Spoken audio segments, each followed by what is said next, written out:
Hola, muy buenas tardes a todas y a todos.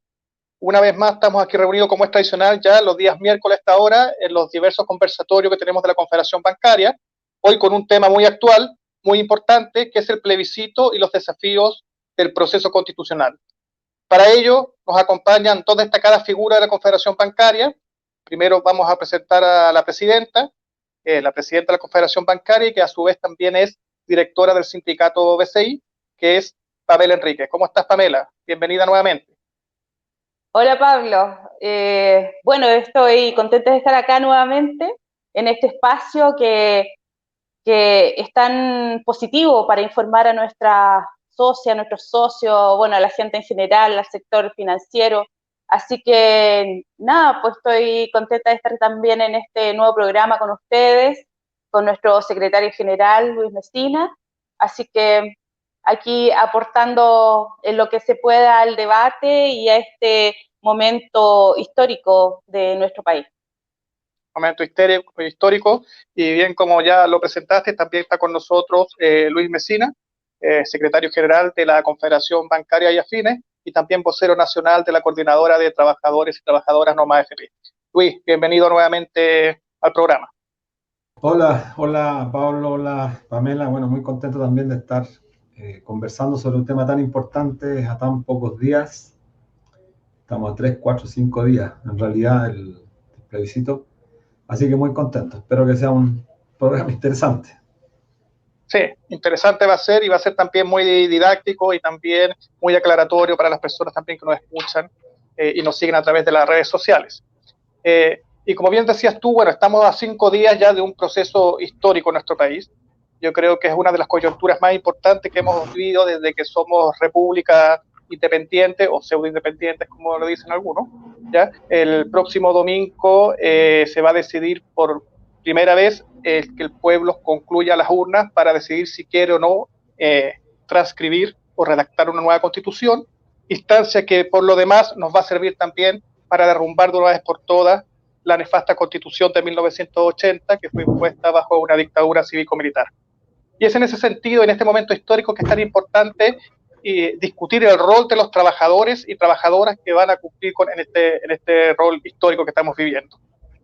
Así que la primera pregunta que les quiero hacer, me gustaría que empezara Pamela, ¿por qué es tan importante que los movimientos sociales estén representados en esta convención constitucional, en este proceso constituyente que se va a iniciar el próximo domingo, Pamela?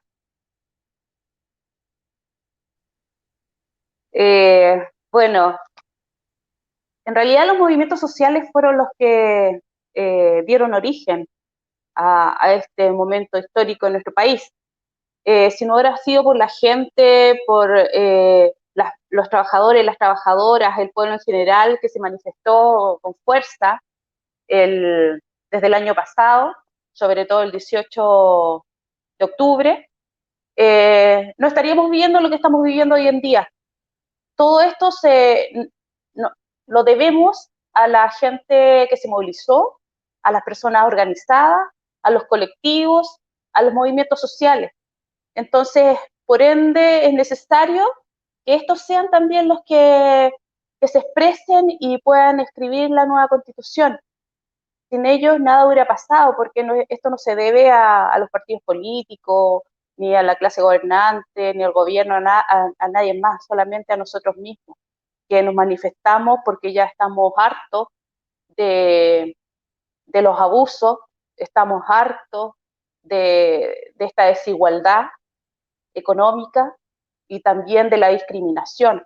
Yo creo que por eso en este momento, bueno, desde el año pasado se empezó a escribir una nueva etapa en nuestro país que a todos nos tiene esperanzados, que todos tal vez tenemos un poquito más de ilusión acerca del proceso.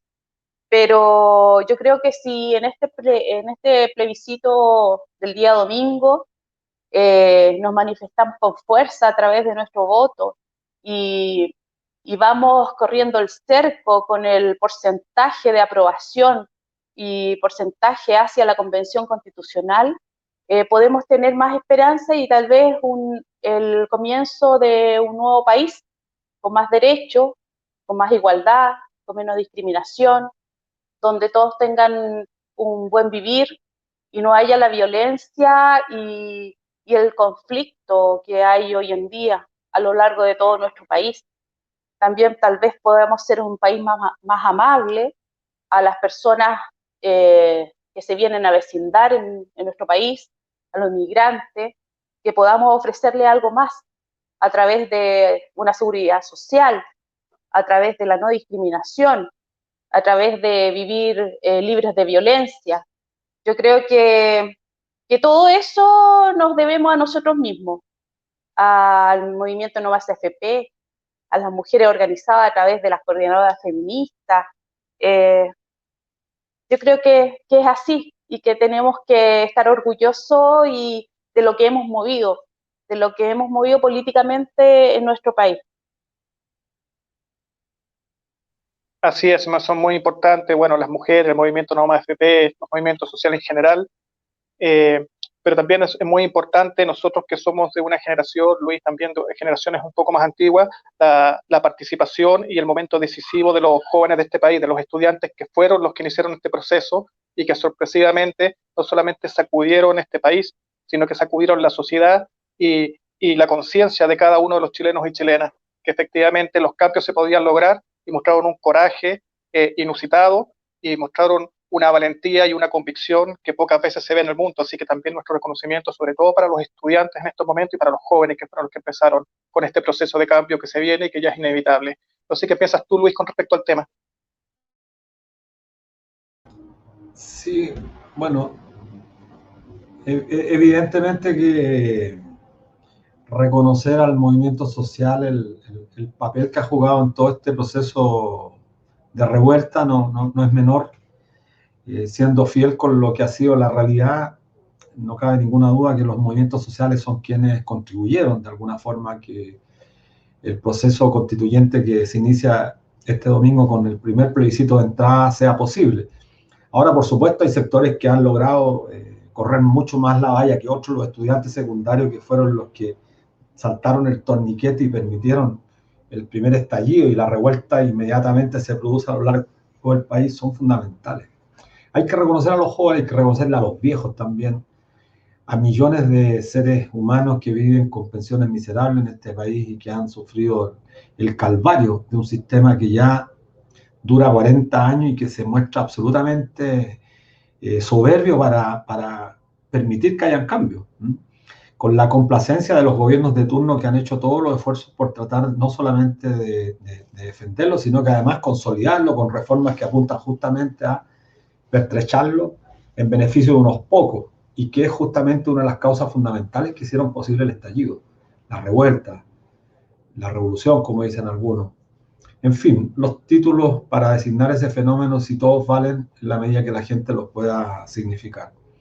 Pero yo al mismo tiempo quiero hacer una pequeña digresión, un paréntesis, porque los tres que estamos acá somos miembros de la Confederación de Sindicatos Bancarios y del Sistema Financiero, y nuestra confederación está cumpliendo 75 años este mes. Estuvimos averiguando en la Dirección del Trabajo, parece ser que es la única organización que durante los últimos 75 años está viva. Hay organizaciones mucho más antiguas quizás que la nuestra, pero la nuestra es una de las más antiguas.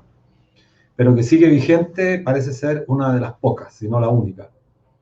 Muchas están en receso, así que bueno, un gran saludo a todos los y las trabajadoras del sistema financiero, de la banca.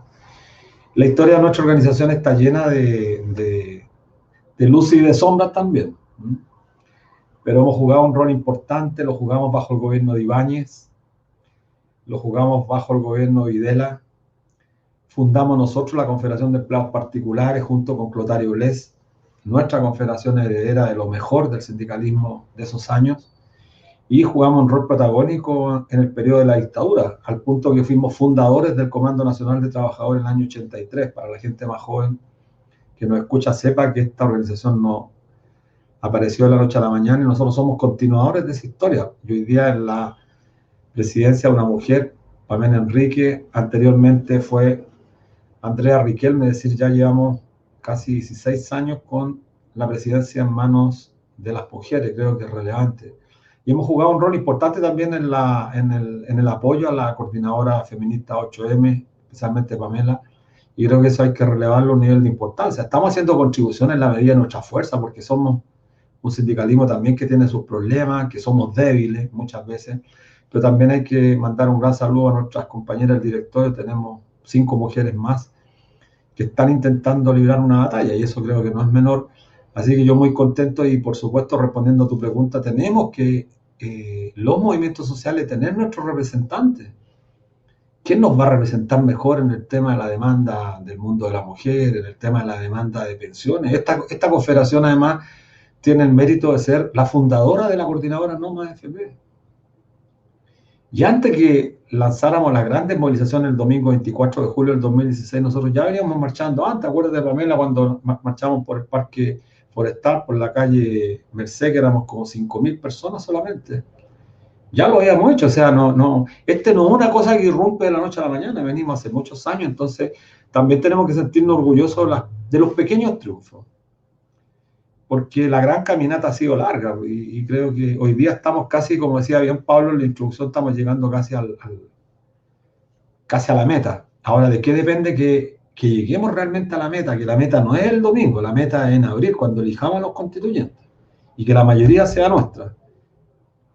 Depende de muchas cosas. Bueno, de la fuerza que logremos, primero con el primer plebiscito del 25, ganar por una gran contundencia. Y eso es lo que puedo decir, Pablo. Así es, Luis. Bueno, es sumamente importante lo que dices tú. Mira, yo en un conversatorio anterior sacaba a colación a este antiguo dios mitológico romano que era el dios Jano, ¿ya? Que nosotros teníamos que tener una cierta visión jánica porque de dos caras, la cara mirando al pasado y otra mirando al futuro. Y es importante porque tú lo recalcas, la Confederación Bancaria tiene un pasado que es riquísimo. Hemos estado siempre en las instancias importantes, no solamente en el mundo financiero, sino que a nivel país. La contribución que nosotros hemos hecho, sobre todo en estos tiempos, con la coordinadora Noma FP, yo creo que ha sido fundamental para el país, para que la gente tome conciencia con lo que respecta al sistema de pensiones.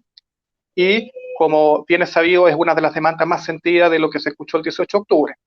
Así que nuestra visión y nuestra postura y nuestra colaboración hacia el mundo social y hacia la gente del país ha sido, yo creo que fundamental. Y con respecto a eso, con respecto a los trabajadores del mundo financiero, ¿cómo creen ustedes que pueden incidir en este debate que se viene, en el debate constitucional? Pamela. Mira, también quería, en relación a lo que nos comentaba Luis, también quería contarles a los que nos están viendo, a las que nos están escuchando, que antiguamente la banca era un sector de masculino. Antes no habían trabajadoras bancarias. Después, con el tiempo, empezaron a ingresar mujeres a la banca como trabajadoras. Los primeros cargos fueron de secretaria, de cargo que históricamente lo han ocupado mujeres, servicio al cliente. Y claro, eso también se notó en los cargos del directorio, como decía Luis, ahora somos varias mujeres las que estamos dirigiendo diferentes sindicatos del sector financiero. Ha costado porque bueno, el sindicalismo en general también fue siempre bien machista. Ahora ya hace unos años atrás ya empezó a cambiar esto y se ve reflejado en nuestra confederación bancaria, que como decía Luis, ya ha tenido 2 presidentas mujeres y que nos enorgullece tener estos cargos de dirigencia y de dirección, porque en un sector que es feminizado hoy en día increíblemente, que hoy día hay más mujeres como trabajadoras en los bancos, entonces es bueno que también nosotros podamos dirigir y que en esta confederación no haya esa discriminación que en muchos otros sectores las hay. Entonces estamos contentas, tenemos muchas cosas que decir, muchas cosas que aportar. Estamos incorporadas a diferentes ámbitos sociales, más allá de nuestro sindicato, porque la vía política en nuestro país había dejado de tener algún sentido o importancia. La gente se empezó a alejar de la política, se podría decir. Y hoy en día, con todo lo que está pasando y con los movimientos sociales que irrumpieron ya hace bastantes años, con No Más AFP, con la coordinadora No Más AFP, que yo recuerdo que en las primeras marchas, cuando yo ya me incorporé, éramos poquitos los que andábamos marchando y tratando de informar a la gente de lo que estaba pasando con las AFP, lo nefasto que era este sistema para todos nosotros, para los abuelos, para las abuelas, las pensiones de miseria que se iban a entregar. Y después vimos en efectivo, o sea, nos dimos cuenta que efectivamente eso era una realidad. Y con este trabajo que se hizo con constancia, paso a paso, año a año, ahora, claro, se ven los frutos de esto, y ya toda la gente sabe y tiene una noción básica de lo que es una administradora de fondos de pensiones, que son empresas privadas, y que tiene muy, muy diferente a lo que era el sistema, la previsión en el área de la salud, porque antes se confundía todo. Entonces, yo creo que hicimos una función de suma importancia para la ciudadanía, para todas las personas, los trabajadores y trabajadoras. Entonces, claro, analizando la historia de nuestra confederación, hemos avanzado harto con los nuevos tiempos, y ahora nos toca también aportar a este nuevo proceso. Y eso quería comentarles, cómo ha cambiado la situación de un momento a otro, desde que era una industria, un sector totalmente masculinizado, y ahora ha pasado a ser más femenino. Y acá estamos aportando. Tú me comentabas, Pablo, disculpa, que la siguiente... Sí. Dime. ¿Cómo? No, que efectivamente los tiempos han cambiado y yo creo que para bien. O sea, nosotros estamos viviendo, somos testigos de la historia, y la historia está diciendo que en este momento se está inclinando hacia el mundo femenino, y bienvenido sea. Nosotros los hombres hemos cometido muchas atrocidades a través de la historia, y es bienvenida la visión y la mirada femenina para estabilizar un poco las cosas. Luis, con respecto al debate en el proceso constitucional y nosotros como trabajadores del mundo financiero, ¿qué podemos aportar? ¿Qué piensas tú? ¿Qué es lo que nosotros podríamos ahí aportar a este debate? Sí, creo que los trabajadores del sistema financiero bancarios tienen algunas cuestiones que son para mí relevantes en el debate constitucional. Hay un tema que por la naturaleza misma del trabajo nuestro es absolutamente pertinente reflexionar, pero no solamente reflexionar, sino que además también dar algunas ideas de cómo debiera diseñarse una nueva constitución de forma tal que el Estado chileno tenga cierta garantía. Y me refiero inmediatamente a la banca que queremos para Chile. ¿Qué tipo de banca? La pregunta tenemos que hacernos, ¿qué banca queremos para Chile? Ese es un temazo del cual muy pocos hablan, porque en este país suele configurarse para determinadas materias del orden público la primacía de ciertos sectores intelectuales. Este es un país que está absolutamente dividido, pero no solamente la división está expresada en la lucha concreta, la lucha social, sino que además esta división es absolutamente, yo diría, obscena. Es canalla desde el punto de vista de lo que nosotros como seres humanos pretendemos aportar a la sociedad. ¿Y por qué lo digo esto? Porque, insisto, está tan seleccionada las áreas sobre las cuales está absolutamente privatizado el ámbito para un segmento minoritario del país, que se desprecia al conjunto de la ciudadanía. ¿Y por qué me refiero a este tema de la banca? Pues la banca, hay dos temas en el sistema financiero. Banco Central, que un temazo, otro gran tema, si es pertinente seguir manteniendo la completa autonomía del Banco Central, especialmente en política monetaria y cambiaria, o hay que establecer un mecanismo que, resguardando la capacidad técnica de un instituto como el Banco Central, permita tener cautela respecto de esta política permanente de los distintos estados en orden a emitir y generar inflación. Eso yo creo que es parte de una política sana. Pero hay otro tema que es relevante, que los estados tienen que tener gobiernos políticos, que hagan política. Esa política pública debe estar coherentemente, yo diría, compactada, o más bien dicho, vinculada con lo que es la política monetaria y la política cambiaria.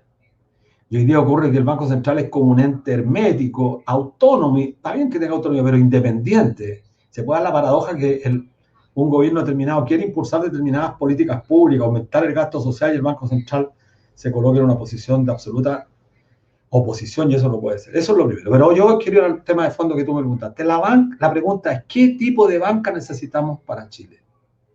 Y eso pasa por apuntar al Banco Estado, al Banco del Estado, esa contracción de él, del que el señor Jaime Esteve, socialista, eliminó, y que la eliminó previo a entregarle un crédito a Andrónico Luxi para que comprara el Banco Chile, y hoy día está sentado en el directorio del Banco Chile, no hay que perderlo de vista. Bueno, el presidente del Banco Central también es del partido de Salvador Allende, Mario Marcel, que gana más de 17 millones de pesos al mes. Esos son los consejeros del Banco Central. El Banco del Estado tenemos que discutir, bueno, si queremos un banco de fomento, un banco público que esté orientado al desarrollo. Tú, Pablo, y tú también, Pamela, conoces bien lo que ocurre en Argentina, donde está el Banco de la Nación, un banco gigante, que es el banco más grande. Conocemos la situación de los bancos brasileños, que son gigantes. Y la banca pública cumple un rol fundamental, que los monetaristas descalifican y desprestigian permanentemente, señalando que son ineficientes, pero resulta que los bancos estatales, los bancos públicos, cumplen una visión y una función distinta a la de los bancos privados. Los bancos privados, por supuesto, que tienen la obsesión de ganar dinero, el lucro, pero la banca pública no tiene esa obsesión, tiene otro su paradigma: contribuir a democratizar el crédito. Y democratizar el crédito supone que la banca tiene que ser un facilitador, un intermediador de los recursos financieros para aquellos que requieren dinero para expandir o para hacer crecer sus negocios, prescindiendo muchas veces de este gigantesco análisis financiero que se hace en la banca para determinar si un sujeto es portador o es beneficiario de crédito, cuyas normas muchas veces no están establecidas aquí en Chile, están establecidas en el caso Santander fuera del país, el Banco Chile, bueno, y todo el Banco Crédito también, están sobre la base de dictámenes más bien de lo que nosotros sabemos, dictámenes que se acuerdan muchas veces en los organismos internacionales, y creo que ese es un debate interesante, y los bancarios, sus dirigentes están, yo diría, en capacidad de poder entrar al debate de estos temas con los técnicos, con los asesores, absolutamente necesarios que debiéramos contar. O sea, yo me imagino un dirigente nuestro o una dirigente con asesores jurídicos, económicos, pero el tema político lo puede perfectamente llevar adelante un dirigente. Así es. A propósito, ahora, bueno, En relación...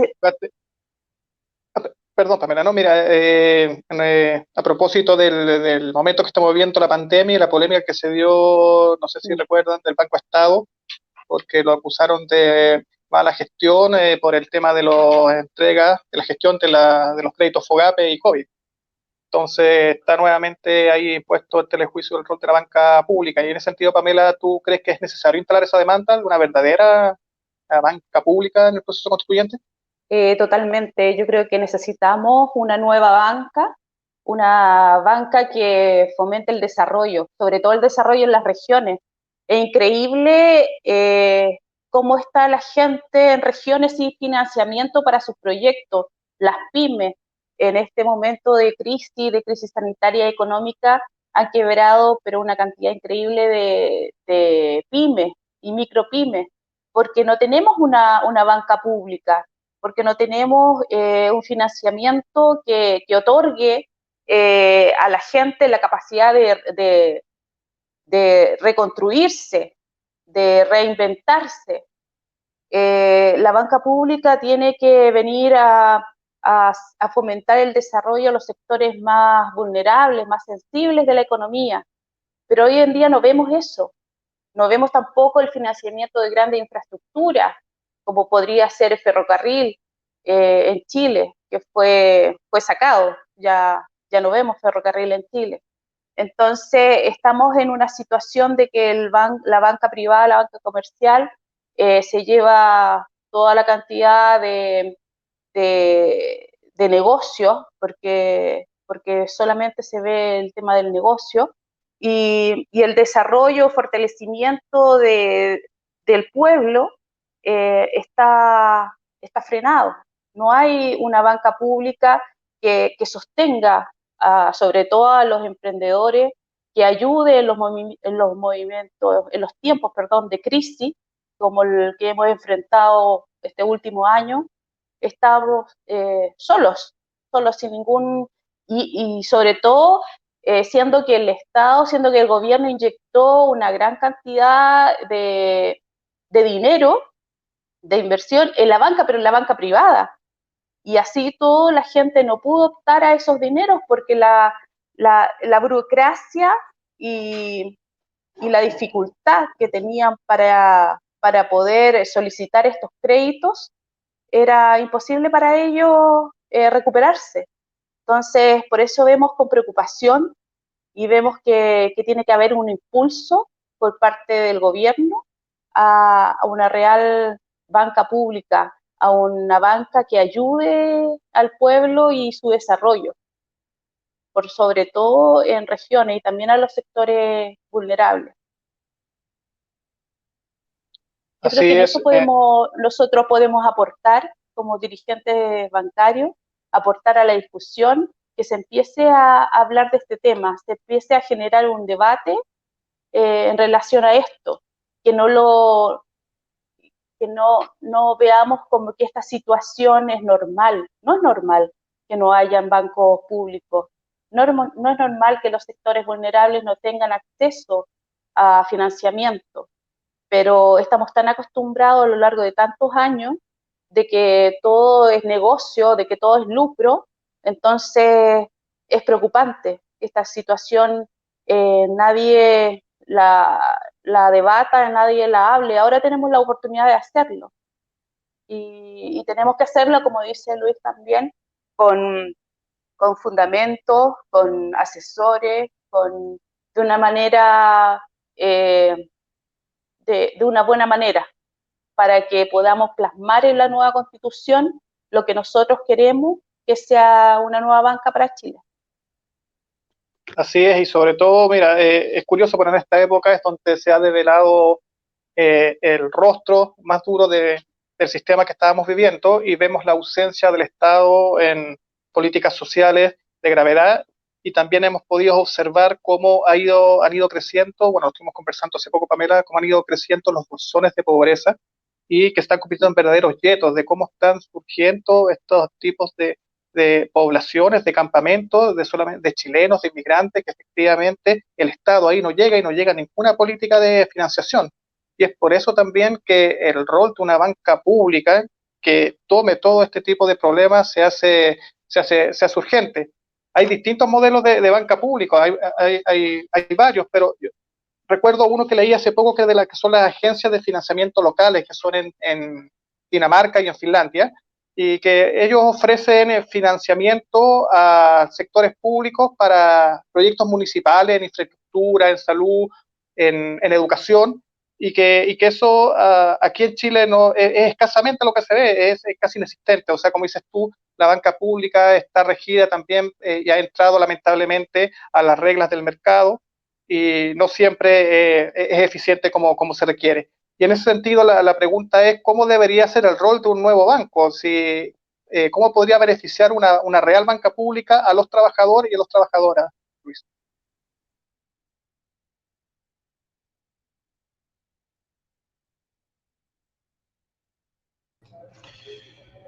Bueno, lo que comentas tú, Pablo, respecto a lo que ocurre en otros países, en otras naciones, absolutamente diferente, aunque hay que decir que hay una tendencia global en los últimos años tiende a concentrar. La tendencia al oligopolio, al monopolio por parte del capital financiero, el predominio del capital financiero en el planeta y su concentración es una tendencia que venimos observando en los últimos 30 años de manera sostenida. En Chile se notó con mucho más fuerza a partir de los 90. Con el término de la dictadura, con la llegada de esta democracia imperfecta, efectivamente empezó a concentrarse la banca de manera brutal. Y esa es una cuestión peligrosa porque lo sabemos, no hay que ser gran economista para darse cuenta que en la economía o en los mercados donde está concentrada fuertemente la propiedad en pocas manos, los oligopolios, los monopolios, la tendencia a controlar el valor del bien o la mercancía que se transa siempre va a jugar en contra de quienes son los demandantes de esa mercancía. En este caso, entiéndase esta mercancía tan peculiar que se llama capital y que sirve para la financiación de distintas iniciativas, como bien decía Pamela, especialmente en la zona sur y en la zona norte, donde hay muchas iniciativas a veces tendientes a generar empleo acorde, respetuoso al ecosistema, pero que sin embargo no cuentan con el financiamiento adecuado y por lo tanto esos proyectos mueren los pueblos, mueren las aldeas y la gente tiene que emigrar, se quedan solamente los viejos hasta morir y esos pueblos van desapareciendo, esas aldeas desaparecen. En circunstancias que en Europa, por ejemplo, ¿qué es lo que se observa? Que no hay ciudades con el número de habitantes que tenemos en América Latina. Eso es demencial, tener ciudades sobre 1 millón de personas ya es un problema. Es un gran problema, sobre 1 millón. Y en América Latina tenemos una cantidad impresionante, casi todas las capitales tienen sobre 5 o 6 millones de habitantes. Y eso genera problemas que muchas veces son muy difíciles de resolver. Problemas de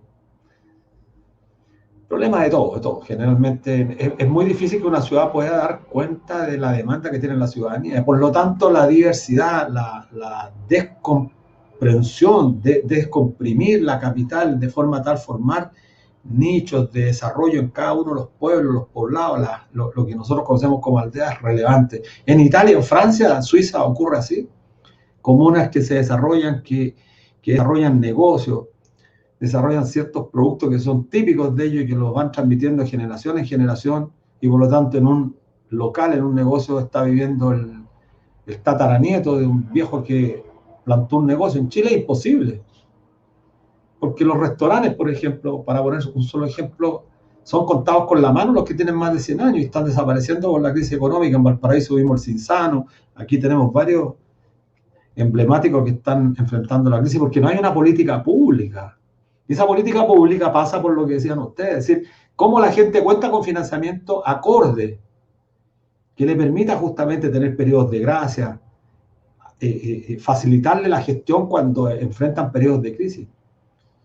Y creo que eso es lo relevante y que necesitamos con urgencia nosotros de manera tal, Pamela pensaba en voz alta el tema del ferrocarril, que también es un tema que varios de los bancarios siempre hemos estado por apoyar esa iniciativa.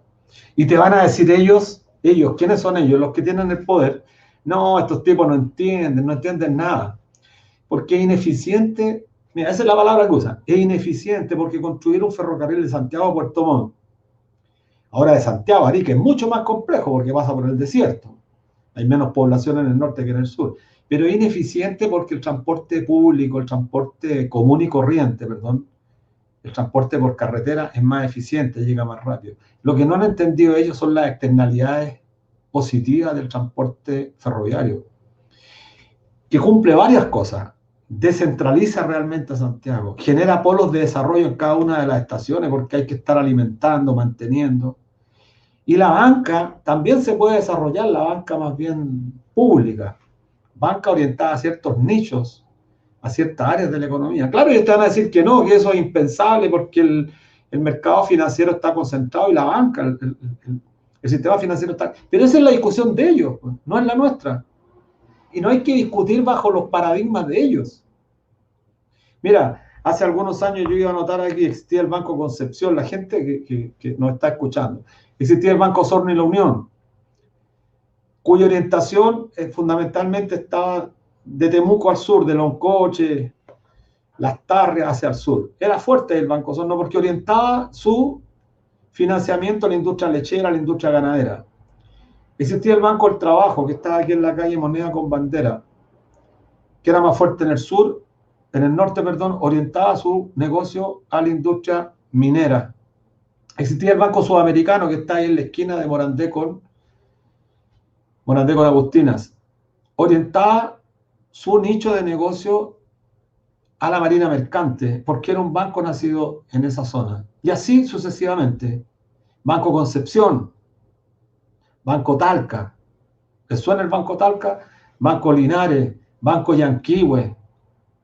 Bueno, había una cantidad, Banco Español Chile, que fue y que nació por la colonia española, que orientaba también a financiar justamente a esa colonia. Pero había una cantidad, estaba el Banco Continental, estaba el Banco Centrobanco, el Banco Nacional, bueno, una cantidad impresionante de bancos.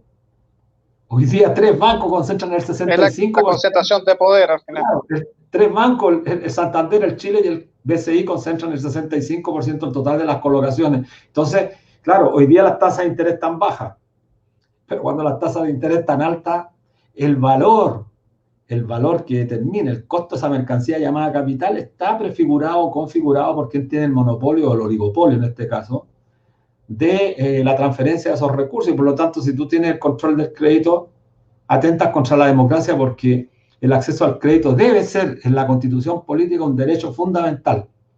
Eso hay que establecerlo. Y es un punto a discutir con quién, con los monetaristas. Van a salir los gerentes que nosotros ya los conocemos. No, te quedaste en el pasado y eres ineficiente, ¿no? Mentira. Ellos son los del pasado.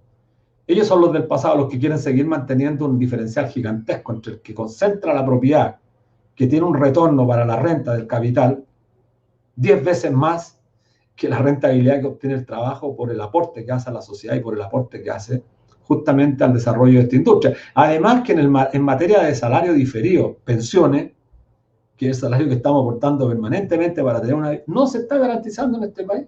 Entonces la disputa, porque además los bancos se están financiando con nuestra humanidad porque se financian con el mercado de capitales donde gran parte de lo que se genera ahí lo producimos nosotros. Bueno, nos deben estar escuchando y eso es lo que lo irrita, porque por eso no tienen quizás tanta poca simpatía, ¿no? Porque estos temas son los temas que hay que discutir en el proceso constituyente. Bueno, no hablo más porque es peligroso. No, así es. Hay que discutirlo ahí en el proceso constituyente. Se abrió la instancia, así que hay que aprovecharla. ¿Y tú, Pame, qué piensas con respecto al rol de la banca pública en qué puede beneficiar a los trabajadores y trabajadoras? Bueno, uno cuando tiene la oportunidad de viajar, yo conozco Arica, y en realidad a uno le entristece que una ciudad tan linda, un lugar tan bonito, tenga tan pocas oportunidades la gente de empleo y también que no haya un sector bancario, una banca pública que, que incentive las inversiones en aquellos lugares y también generando empleo, porque así también descentralizamos el país, que no todos se vengan a Santiago, a la zona, a las grandes capitales a buscar trabajo.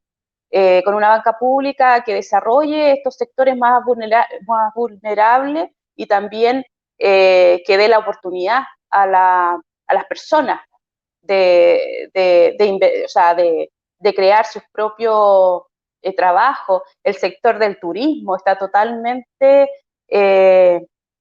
dejado por parte del gobierno, el sector del turismo, teniendo tan, tan tanta variedad de paisajes, de zonas hermosas donde uno puede ir de vacaciones o pueden venir extranjeros a gozar de todas estas maravillas que ofrece Chile, pero no hay una inversión en turismo, no se generan empleos, no se da capacitación a la gente para que pueda, eh, hospedar a los turistas, pueda dar alimentación, restaurantes, no hay nada de eso. Entonces, la cantidad de cosas a través de una banca pública, a través de una banca que fomente todos estos sectores, es grande lo que se puede hacer, o sea, estamos muy al debe con todo lo que se puede hacer. También en materia de acceso por ejemplo, a la vivienda. ¿Cuántas personas pueden comprar una casa el día de hoy? Es súper restringido. los créditos hipotecarios cada vez es más difícil optar a un crédito hipotecario. A nosotros como trabajadores de la banca también nos cuesta tener una casa propia, porque los sueldos son bajos, porque las casas y los departamentos son increíblemente caros, porque las exigencias para un crédito hipotecario también son muchas. Entonces, hoy en día también la gente ve con pocas posibilidades de tener la vivienda propia, de comprar terreno, de acceder a tantas cosas que necesitan para tener un buen vivir. Yo creo que es fundamental que la banca incentive los proyectos regionales de inversión, que se creen nuevos empleos, que se cree también, como decíamos, un transporte adecuado, que no haya un monopolio en el transporte de carga. Ya vimos cuando los camioneros pararon, vimos con preocupación que podía haber en una crisis sanitaria un desabastecimiento total.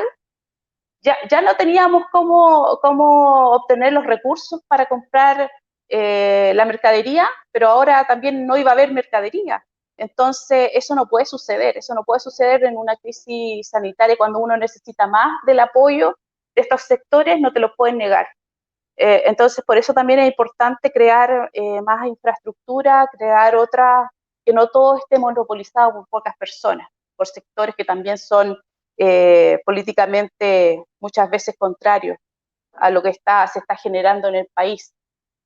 Yo creo que por ahí va, por el desarrollo, por el fomento, por ayuda también, por ejemplo, a las mujeres que tienen poco acceso, sobre todo a las mujeres jefas de hogar, poco acceso a crear un emprendimiento, a tener una casa propia, o tal vez solamente arrendar. También es difícil arrendar, que no se discrimine a las mujeres.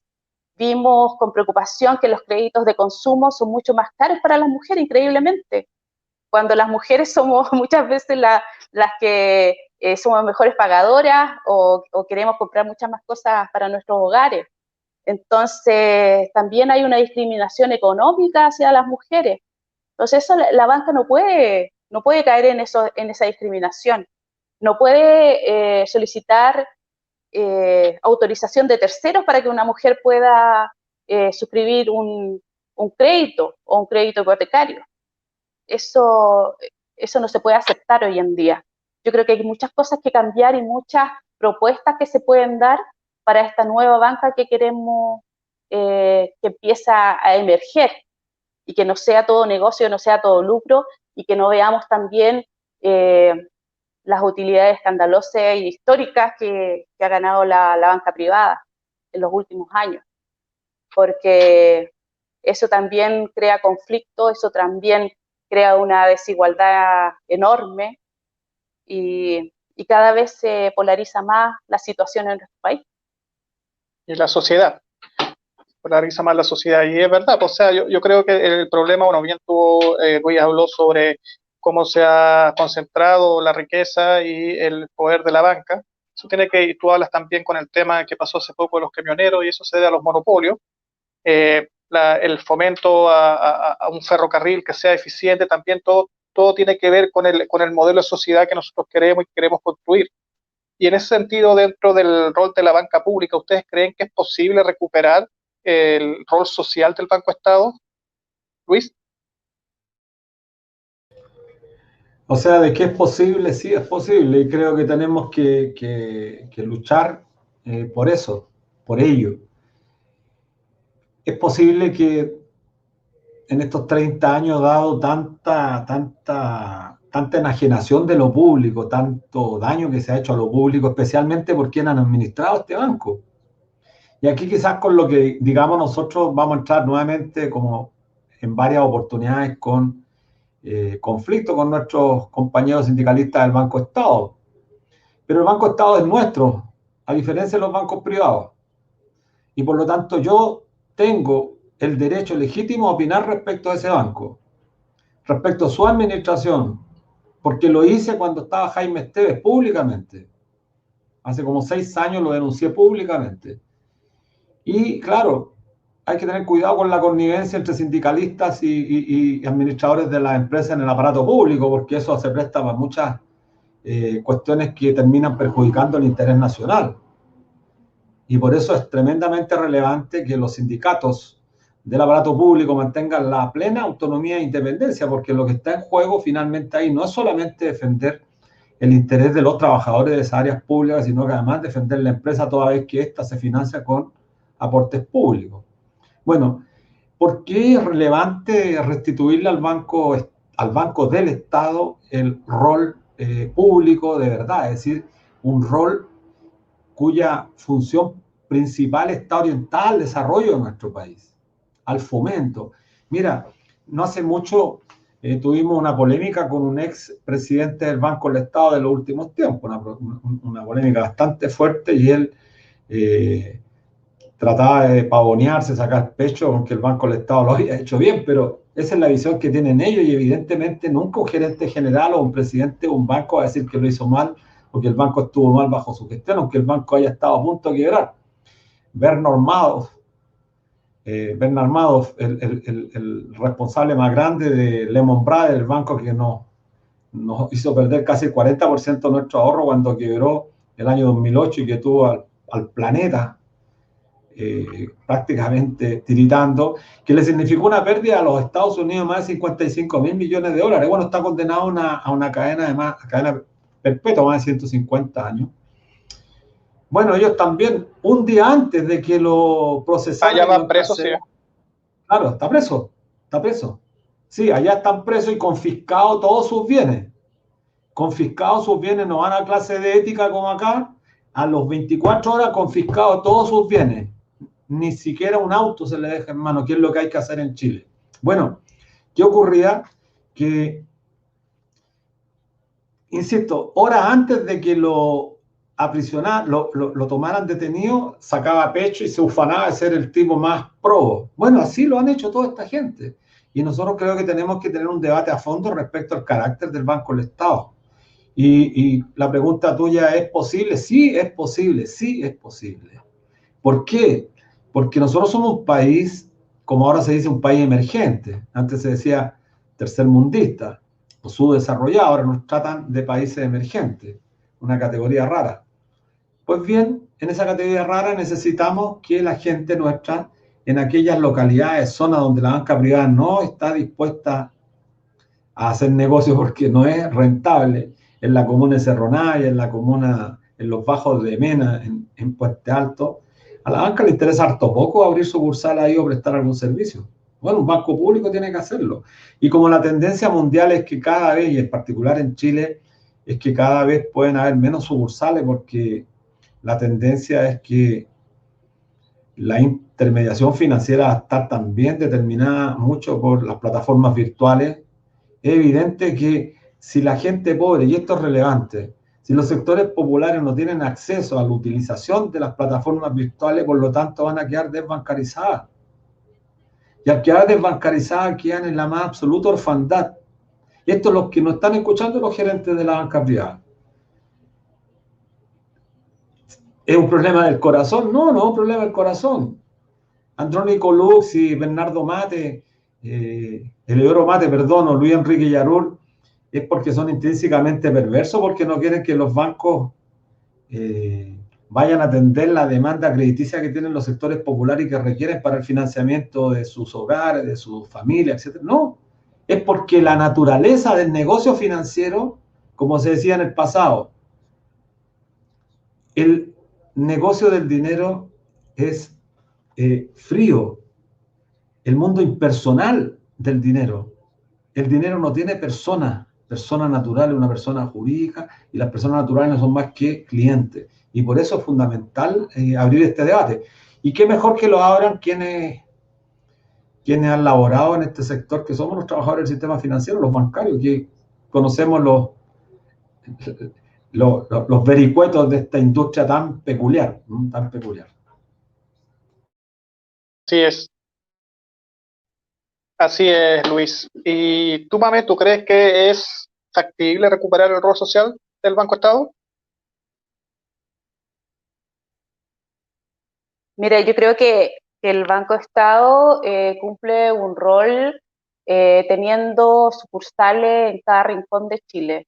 Eso conecta a la gente, conecta con el resto de las personas, los conecta al sistema de financiamiento, pero claro, tiene que recuperar un rol fundamental en el desarrollo y, y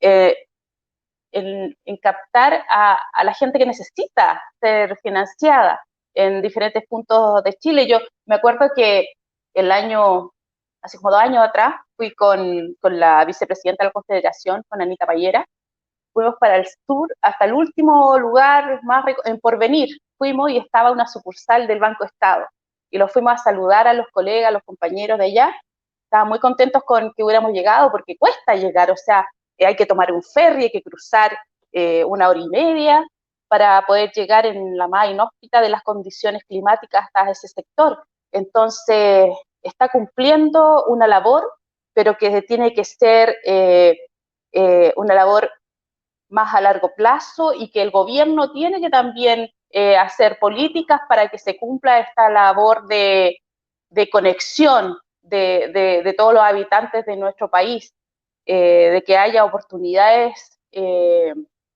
reales de empleo en esas zonas, que no solamente sea para el consumo los créditos que den, sino que para, para desarrollar ya sea el turismo, ya sea la educación, la parte de las pymes, pero tiene que haber un rol más fuerte de la banca pública, del Banco del Estado.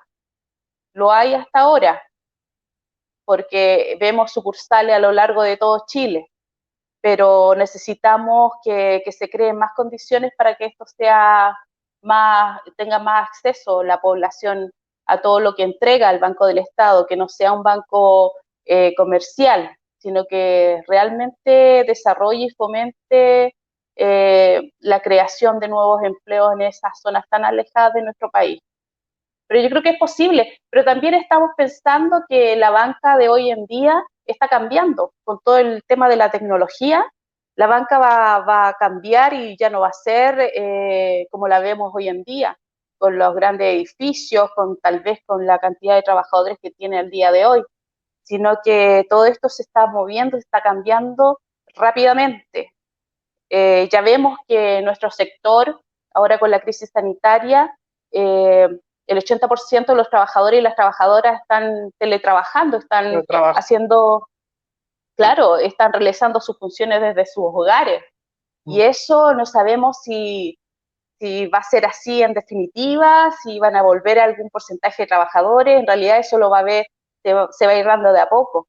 Pero ya cambió, de un momento a otro, ya cambió la forma en que los bancarios estamos trabajando. Entonces, yo creo que con todo este desarrollo tecnológico de las plataformas que ahora en un instante dan los créditos de consumo, diferentes créditos y te los abonan en tus cuentas corrientes, yo creo que todo eso va a cambiar también nuestro sector. Va a sufrir un gran cambio y con ello también o sea, hay que tener una banca pública efectiva y que ayude a las personas en todo Chile. Así es, así es. Se está transformando el trabajo en todo ámbito, en el mundo financiero a pasos acelerados, más que en cualquier otro, pero sin embargo el rol de la banca pública es fundamental y tal vez podrán cambiar los instrumentos, las herramientas, pero el rol público tiene que estar ahí siempre, siempre y tiene que estar más presente que nunca en un país como Chile y en el nuevo Chile que se va a desarrollar. En ese sentido, aprovechando los últimos minutos, no puedo dejar de preguntarles, ¿ya? Porque el pasado domingo, 18 de octubre, se cumplió un año del estallido social, ¿ya? Se vivieron muchas cosas, hubo emociones, hubo sentimientos para algunos encontrados, pero la verdad es que es una fecha que va a marcar la historia de Chile de aquí en adelante y va a ser para siempre. Es curioso que los medios de comunicación solamente se hayan enfocado en la violencia que se vive, una violencia que aparte es extraña, hemos visto muchos casos donde hay personas que pertenecen a Carabineros y a las ramas de las Fuerzas Armadas que los han tomado detenidos. Por supuesto aquí todas las personas son inocentes hasta que se demuestre lo contrario, pero como decía un antiguo orador romano, Cicerón, la evidencia es la más decisiva demostración y para muestra un botón.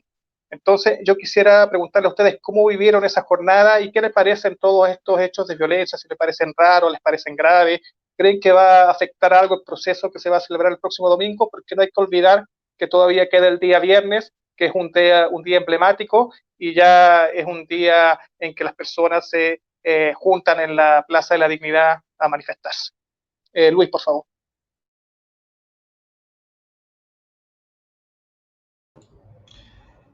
Bueno, el tema de la violencia es un tema que está en la permanente agenda pública, en el debate, está casi copando la agenda pública de los temas importantes y captura todo porque efectivamente existe un interés muy grande en colocar este tema como el central, aunque no deja de ser un problema. Y el día domingo pasado, hoy día en una entrevista que me hacía un periodista, me decía que según datos que habían logrado captar o capturar de parte de Carabineros, desde Arica a Magallanes se movilizaron casi 2 millones de personas durante el transcurso del día, porque solamente en la Plaza Dignidad se movió mucha gente durante todo el día. Nosotros estuvimos en la mañana, después nos fuimos temprano, a las 2 de la tarde ya no estábamos ahí, pero después vimos cómo llegaba gente, se iba, etc. Y efectivamente terminó en la noche con esta quema de la iglesia, algunos saqueos que son absolutamente condenables. Nosotros en lo absoluto podemos validar reacciones de esa naturaleza. Y creo que muestran ahí la profunda contradicción que hay en el Estado chileno, la incapacidad de un gobierno que frente a actos vandálicos que están a la vista de todos, porque se mostraron en televisión que llegaban camionetas, camiones con equipamiento pesado para saquear negocios. Bueno, la policía nunca operó. Entonces, bueno, eso es claramente una ineficiencia del gobierno. El gobierno no es capaz de garantizar el orden público. Mal entonces le pueden pedir al movimiento social que se ha expresado a lo largo y ancho de este país a lo largo de muchos años de manera pacífica, absolutamente pacífica, le vengan a pedir la responsabilidad en materia política que fundamentalmente les corresponde a ellos. Ahora claro, los días viernes se había instalado antes de la pandemia prácticamente una cosa simbólica. Todos los viernes en la Plaza de Dignidad copaba gran parte importante de la expresión ciudadana que se había producido el 18 de octubre. Se está rememorando eso y se está repitiendo esa práctica. Hay que tener cuidado, eso sí, porque el contagio es una cosa real, no es un invento, creo yo. Y tenemos que tener la suficiente cautela de forma tal de que no caigamos en una trampa que puede ser mortal, que es el contagio, especialmente en los sectores más pobres del país. Creo que la expresión, la manifestación, la movilización social no podemos dejarla de lado, pero tenemos que tomar las precauciones que correspondan. Y espero que lo fundamental hoy día sea el 25. Creo que tenemos que concentrarnos en eso, no distraernos. El 25 es fundamental. Y especialmente a la gente que se manifiesta a través de la votación. Yo no me hago cargo de aquellos que levantan la consigna yo voto, yo lucho. Yo no voto, yo lucho, ¿no? Yo voto y yo lucho también. Y no tengo que darle certificado absolutamente a nadie de que venimos luchando por derechos sociales hace muchos años. No es de la noche a la mañana, no es a través del teclado del computador como se hacen los cambios. Los cambios se hacen con movilización, pero también se hacen con un poco de inteligencia, de forma tal tener propuestas que sean viabilizadas en un Estado que efectivamente es un Estado que no está configurado para beneficiar a los de abajo, está siempre configurado para beneficiar a los de arriba. Y eso no estamos haciendo ningún descubrimiento, no estamos fomentando la lucha de clases, ni mucho menos. Estamos constatando un hecho de la realidad. Y frente a eso existimos nosotros, los sindicalistas, existimos las organizaciones sindicales. Porque si no fuera real lo que yo estoy señalando, si no existiera esta rivalidad, esta lucha de intereses sociales, no nos justificaríamos nosotros. Los sindicatos solamente existimos y existe la negociación colectiva que llevamos adelante nosotros porque existen estas diferencias. Cuando no hayan diferencias vamos a desaparecer nosotros. Para que lo entiendan los gerentes y los altos directores de las corporaciones. Así es, Luis.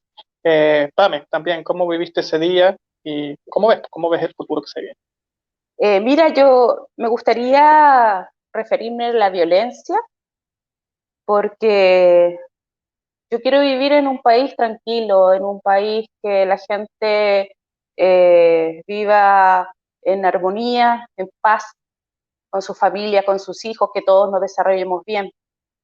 Pero es difícil cuando te violentan, porque las mujeres sabemos de violencia. Las mujeres desde que nacemos hemos sido violentadas por el rol que nos da la sociedad. Y también el pueblo ha sido violentado, vive violencia, porque desde que le suben el pasaje del transporte y los sueldos son miserables, ya los violentan. Cuando necesitan más recursos para los alimentos, viene un ministro y le dice que mejor compren flores porque bajaron y que mejor hagan eso, también es violento. O sea, es una burla hacia la gente. Cuando tienes enfermedades catastróficas como cáncer y tienes que recurrir a los vincos, a las completadas, a rifas para poder solucionar el tema de salud de tus familiares, es violento. Entonces no pidan que la respuesta de la gente no sea violenta. Estamos en un momento, en un sistema violento, en un sistema inhumano, en un sistema que nos ve como números, no como personas. Estamos viendo que nuestros padres, en algunos casos nuestros abuelos, tienen pensiones de miseria. Hay abuelos que se han suicidado porque no tienen cómo subsistir. Mujeres que comen el colchón. O sea, ¿qué más violento que eso? Estamos viendo cómo a un joven lo tiran de un puente para abajo.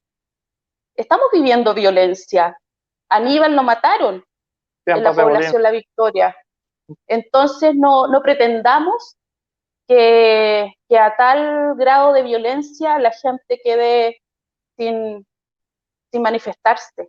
Por supuesto que estamos en contra de la violencia, pero la puedo entender, porque como mujeres nosotros vivimos la violencia y la discriminación desde que somos pequeñas. Este sistema siempre nos ha discriminado y nos ha violentado. Entonces, puedo entenderlo. Yo viví el día domingo, bueno, recordando cómo fue el estallido social, comprendiendo que fue de muchos años, una lucha de nosotros los dirigentes sindicales, también a través de los movimientos sociales, que se manifestó aquel día y que se manifestó también gracias a los secundarios, a los jóvenes, que veían cómo sus familiares y sus padres, sus abuelos son violentados. Entonces, fue un momento como de recuerdo, de repensar y de tener como más esperanza hacia este cambio, esta transformación que se puede llevar a cabo el 25 de octubre. Así es. Bueno, ha sido muy interesante la conversación. Le quiero agradecer profundamente a Luis por su tiempo y por sus claros conceptos, a Pamela también por su claridad, ¿ya? Y su convicción. Estamos acostumbrados ya a ellos, tanto de Luis como de Pamela, así que muchas gracias por estar en este conversatorio. Queremos también agradecer a todas las personas que nos siguen y que nos ven por las redes sociales todos los días miércoles a esta hora. Así que bueno, estamos en víspera ya de un día histórico. Como decía bien Pamela y Luis, somos millones los que marchamos en las calles. Las organizaciones sociales, las organizaciones sindicales, los trabajadores, las trabajadoras, las mujeres, los estudiantes, los jubilados y las jubiladas, somos los otros hombres y mujeres que caminamos nuevamente desde el 18 de octubre del 2019, nuevamente por las grandes alamedas, y juntos vamos a construir una sociedad mejor. Así que vayan el día domingo con su lápiz, con su mascarilla, con su alcohol gel, a votar con fuerza y convicción, porque recuerden que la historia la hacemos nosotros. Muchas gracias y nos vemos el próximo miércoles. Hasta la vista. Gracias. Hasta la vista. Apruebo. Gracias. Convención Constitucional.